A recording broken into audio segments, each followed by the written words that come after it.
തയ്യാറെടുപ്പുകളെക്കുറിച്ച് ഈ തീർത്ഥാടന കാലത്തെക്കുറിച്ച് Devaswom board president Shri K Jayakumar ഞങ്ങളോട് സംസാരിക്കുകയുണ്ടായി. എല്ലാ വകുപ്പുകളും കൃത്യമായ ഏകോപനം നടത്തിയിട്ടുണ്ടെന്നും തിരക്ക് നിയന്ത്രിക്കുന്നതിനുള്ള ക്രമീകരണങ്ങൾ സജ്ജമെന്നും അദ്ദേഹം കൈരളി ന്യൂസിനോട് പറയുകയുണ്ടായി.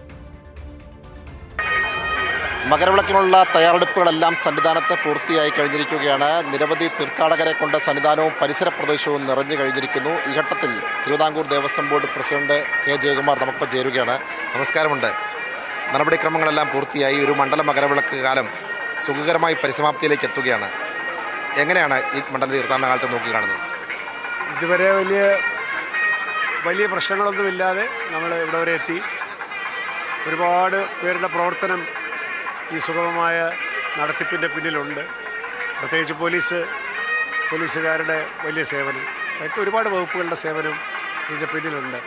ഇന്ന് തന്നെ അപകടം ഒഴിവാക്കുന്നതിനായിട്ട് ഡിസാസ്റ്റർ മാനേജ്മെൻറ്റുകാർ ഞങ്ങൾക്ക് ഒരുപാട് നിർദ്ദേശങ്ങൾ തന്നു. അതെല്ലാം പാലിക്കുന്നതുകൊണ്ട് തന്നെ കുറേയേറെ അപകടങ്ങൾ ഒഴിവാക്കാൻ സാധിക്കും. പിന്നെ 1.25 ലക്ഷം ആളുകൾ ഇന്നിപ്പോൾ സന്നിധാനത്തുണ്ട്. ഇവരെ അപകടമില്ലാതെ സുരക്ഷിതമായി ദർശനം കഴിച്ച് താഴെ പമ്പയിൽ എത്തുന്നത് വരെയും നമുക്ക് ഒരു ധാർമ്മികമായൊരു ഉത്തരവാദിത്വം ഉണ്ടല്ലോ. അതിൻ്റെ ഒരു ടെൻഷനെന്ന് പറഞ്ഞുകൂടെ, അതിൻ്റെ ഒരു ചിന്തയുണ്ട് മനസ്സിൽ. ബാക്കി ഇവിടുത്തെ ക്രമീകരണങ്ങളെല്ലാം നിങ്ങൾ കാണുന്ന പോലെ തന്നെ ക്ഷേത്രമൊക്കെ അലങ്കരിച്ചിട്ടിരിക്കുകയാണ്. ഉച്ചയോടുകൂടി ഇവിടെയൊക്കെ വൃത്തിയാക്കും. തിരുവാഭരണം വൈകുന്നേരം വന്നു കഴിഞ്ഞാൽ ചാർത്തും. മകരവിളക്ക് കാണാനായിട്ട് പല സ്ഥലത്തും, ഇവിടെ മാത്രമല്ല പുറത്ത് തന്നെ സ്ഥലങ്ങളുണ്ട്. അവിടെ മകരവിളക്ക് കാണുന്നവരിലുള്ള സുരക്ഷിതത്വം ഉറപ്പ് വരുത്തിയിട്ടുണ്ട്. ഇവിടുന്ന് ഇത്രയും പേര് മകരവിളക്ക് കണ്ടിട്ട് ഇറങ്ങുമ്പോൾ അത് ഒന്നിച്ചിറങ്ങാതെ ഘട്ടം ഘട്ടമായിട്ട് വിടാനുള്ള പോലീസ് ക്രമീകരണങ്ങളുണ്ട്.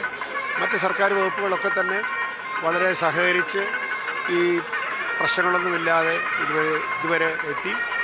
അതിനകത്ത് നമുക്ക് വലിയ ചാരിതാർത്ഥ്യമുണ്ട്. ഭക്തജനങ്ങളോട് ഇനിയും കൂടുതൽ സൗകര്യങ്ങൾ അവർക്ക് ചെയ്തു കൊടുക്കാൻ നമുക്കൊരു ബാധ്യതയുള്ളതായി ഇവിടെ നിൽക്കുമ്പോൾ എനിക്ക് തോന്നുകയാണ്. കാരണം ഈ വരുന്ന എല്ലാവർക്കും കിടക്കാനോ വിരിവയ്ക്കാനൊന്നും സ്ഥലമില്ല. അതൊക്കെ മാറ്റി കുറച്ചും കൂടെയൊക്കെ വിരിവയ്ക്കാനുള്ള സ്ഥലങ്ങൾ കൊടുക്കണം. സൗജന്യമായി ടോയ്ലറ്റൊക്കെ കൊടുക്കാൻ നമുക്ക് എല്ലാം പെയ്ഡാണല്ലോ, അതൊക്കെ മാറ്റണം. കുറച്ചുകൂടെ ഭക്ഷണം കൊടുക്കാൻ സാധിക്കണം. ഈ വരുന്ന ആളുകൾക്ക് എന്തെല്ലാം സൗകര്യം ചെയ്ത് കൊടുക്കാനും സാധിക്കുമോ അതെല്ലാം ചെയ്യാൻ ബോർഡിന് ബാധ്യതയുണ്ട്. അതൊക്കെ നമ്മൾ പരിശോധിച്ചുകൊണ്ടിരിക്കുകയാണ്. അടുത്ത വർഷത്തെ തീർത്ഥാടനത്തിൽ കുറേയേറെ പരിഷ്കാരങ്ങൾ വരുത്തണം എന്നുകൂടി ഞങ്ങൾ പ്രതീക്ഷിക്കുന്നു. അടുത്ത വർഷത്തേക്കുള്ള മുന്നൊരുക്കങ്ങൾ ഈ ഫെബ്രുവരി മാസത്തിൽ തന്നെ അതിൻ്റെ പ്രാരംഭ പ്രവർത്തനങ്ങൾ, അതിൻ്റെ ആസൂത്രണവും പ്രാരംഭ പ്രവർത്തനങ്ങളും ഫെബ്രുവരി 6-ാം തീയതി തന്നെ ഒരു മീറ്റിംഗ് വെച്ചിട്ട് ഞങ്ങൾ ആരംഭിക്കുകയാണ്. കാരണം പലപ്പോഴും ലാസ്റ്റ് മിനിറ്റിലുള്ള സജ്ജീകരണങ്ങൾ കൊണ്ടാണ് പലതും മോശമാവുന്നത്. അതൊഴിവാക്കിക്കൊണ്ട് വളരെ നേരത്തെ തന്നെ ആവശ്യങ്ങൾ കൃത്യമായി എല്ലാം ചെയ്ത് സെപ്റ്റംബർ-ഒക്ടോബർ മാസമാകുമ്പോൾ ശബരിമല തീർത്ഥാടകരെ സ്വീകരിക്കാൻ സജ്ജമായി കഴിഞ്ഞു എന്ന് പറയാൻ സാധിക്കത്തക്ക രീതിയിൽ പ്രൊഫഷണലായിട്ടുള്ള ക്രമീകരണങ്ങൾ നടത്തണമെന്നാണ് ബോർഡ് വിചാരിക്കുന്നത്. പലപ്പോഴും നിരവധി തീർത്ഥാടകർ പമ്പയിലും ചാലക്കയത്തും നിലയ്ക്കലും ഒപ്പം തന്നെ എരുമയിലൊക്കെ ആയിട്ടുണ്ട്. കാരണം അവർക്ക് ഇങ്ങോട്ടേക്ക് വരാൻ പറ്റാത്ത നിയന്ത്രണങ്ങളൊക്കെ ഉണ്ട്. ഇവിടെ ഉൾക്കൊള്ളാൻ കഴിയുന്നതിനേക്കാൾ അപ്പുറം തീർത്ഥാടകർ ഉള്ളതുകൊണ്ടാണോ അത്തരം ഒരു ക്രമീകരണം ഏർപ്പെടുത്തിയത്? ഇപ്പം തന്നെ വാസ്തവത്തിൽ ഇത്രയും പേരെ തന്നെ ഉൾക്കൊള്ളാൻ സന്നിധാനത്തിന് കപ്പാസിറ്റി ഇല്ല. എന്നിട്ടും ആളുകൾ നിയന്ത്രണത്തിന് അതീതമായിട്ടാണ് വന്നിരിക്കുന്നത്. കാനനപ്പാതയിലൂടെയും മറ്റ് പല വഴികളിലൂടെയും ഇവിടെ വന്നവരുണ്ട്. ഇവരെല്ലാം മറ്റേ വിർച്വൽ ക്യൂ എടുത്തവരാണെന്ന് ചോദിച്ചാൽ അല്ലാത്തവരും ഉണ്ടാവാം. ഒരു ഘട്ടം കഴിയുമ്പോൾ പിന്നെ ആളുകളിങ്ങനെ വരികയാണല്ലോ. അപ്പോൾ അതുകൊണ്ട് നിയന്ത്രണങ്ങൾ അനിവാര്യമാണ്.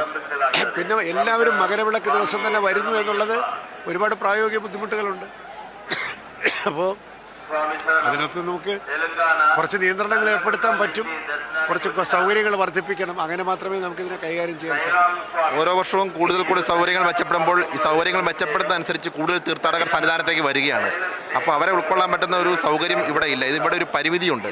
അപ്പോൾ അടുത്ത വർഷം മുതൽ കുറെ കൂടി ഈ വരുന്ന കാര്യങ്ങളിലൊക്കെ നിയന്ത്രണങ്ങൾ കൃത്യമായി ബുക്ക് ചെയ്യുന്ന ദിവസങ്ങളിൽ മാത്രം തീർത്ഥാടകരെ പ്രവേശിപ്പിക്കുന്ന കാര്യത്തിലേക്ക് കുറെ കൂടി നിയന്ത്രണങ്ങൾ കർശനമാക്കുമോ?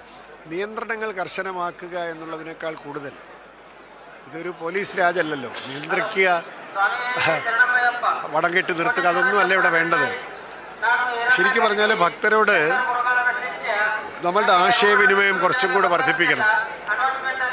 ഇവർ പരമ്പരാഗതമായ രീതിയിൽ ഇങ്ങനെ വന്നുകൊണ്ടിരിക്കുക.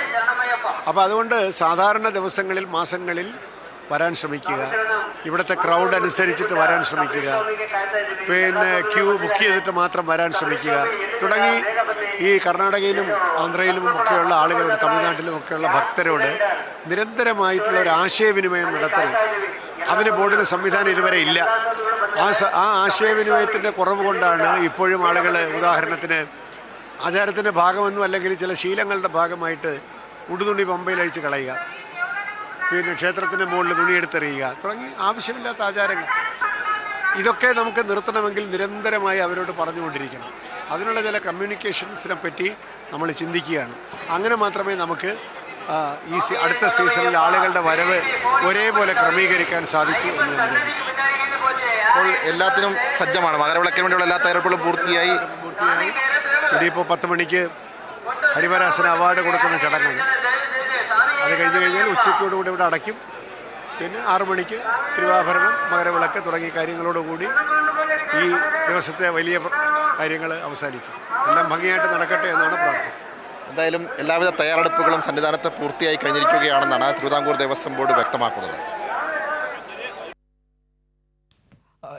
ഈ ജയകുമാറിന്റെ വാക്കുകൾ കേൾക്കുമ്പോൾ നമ്മൾ മനസ്സിലാക്കുന്ന ഒരു കാര്യമുണ്ട്. വളരെ യാഥാർത്ഥ്യബോധത്തോടു കൂടിയാണ് അദ്ദേഹം ഈ വിഷയത്തെ കൈകാര്യം ചെയ്യുന്നത് എന്നതാണ് ഏറ്റവും പ്രധാനപ്പെട്ട കാര്യം. ഭക്തിയൊക്കെ നിൽക്കുന്നുണ്ട്, പക്ഷേ അതോടൊപ്പം തന്നെ ശബരിമലയിലെ ഒരു പരിമിതികൾ എന്തൊക്കെയാണ്, അത് മുന്നിൽ കണ്ടുകൊണ്ട് നമുക്ക് ചെയ്യേണ്ടത് എന്തൊക്കെയാണ്, ചെയ്യുമ്പോൾ തന്നെ അവിടെയും ഒരുപാട് പരിമിതികളുണ്ടെന്നറിയാം. അപ്പോൾ അതൊക്കെ മുന്നിൽ കണ്ടുകൊണ്ടുള്ള ഒരു അഡ്മിനിസ്ട്രേഷൻ സംവിധാനമാണ് നമുക്ക് വേണ്ടത്. അത് വരുന്ന ആളുകളിൽ അത് രൂപപ്പെടുത്തിയെടുക്കാൻ കഴിയുമെന്നാണ് അദ്ദേഹം പ്രതീക്ഷിക്കുന്നത്. ഇതിനൊക്കെ ഇടയിൽ നിന്നുകൊണ്ട് തന്നെ ഏറ്റവും മികവുറ്റ രീതിയിൽ മകരവിളക്ക് ഉത്സവം സംഘടിപ്പിക്കാൻ കഴിയുന്നുവെന്ന ആത്മവിശ്വാസം അദ്ദേഹം പങ്കുവയ്ക്കുകയും ചെയ്യുന്നുണ്ട്. ഏതായാലും അദ്ദേഹത്തിന് എല്ലാവിധ ആശംസകളും നേരുകയാണ്.